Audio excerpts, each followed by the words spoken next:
நீங்கள் பார்த்து கொண்டிருப்பது காஞ்சி டைம் செய்திகள். செய்தி தகவல் டி. சதீஷ்குமார். உயர்கல்வித்துறை அமைச்சர் செலியன் மறைமலை நகர் நகரமன்ற தலைவர் சண்முகம் வீட்டிற்கு வருகை. செங்கல்பட்டு மாவட்டம் மறைமலை நகர் நகராட்சி தலைவராகவும் திமுக நகர செயலாளராகவும் இருந்து வரும் ஜே. சண்முகம் அவர்களின் மகன் திருமண விழா வெகு சிறப்பாக கடந்த சில மாதங்களுக்கு முன்பு மறைமலை நகரில் நடைபெற்றது. இதில் அமைச்சர்கள், MP, MLAக்கள், பல்வேறு அரசியல் பிரமுகர்கள் பங்கேற்று மணமக்களை வாழ்த்தினர். இந்நிலையில் உயர்கல்வித்துறை அமைச்சர் கோவி செலியன் மறைமலை நகர் நகரமன்ற தலைவர் ஜே. சண்முகம் மகன் திருமணத்திற்கு வர இயலாமல் போனதால் நேற்று மறைமலை நகரில் உள்ள ஜே. சண்முகம் இல்லத்திற்கு நேரில் வருகை தந்து ஜே. சண்முகம் அவர்களின் மகன் மற்றும் மருமகளை வாழ்த்தினார்.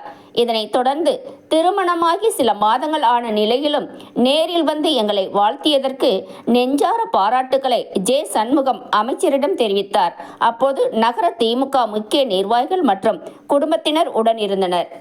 நம்ம காஞ்சி டைம் செய்தி சேனலை சப்ஸ்கிரைப் பண்ணுங்க, லைக் பண்ணுங்க, கமெண்ட் பண்ணுங்க, ஷேர் பண்ணுங்க.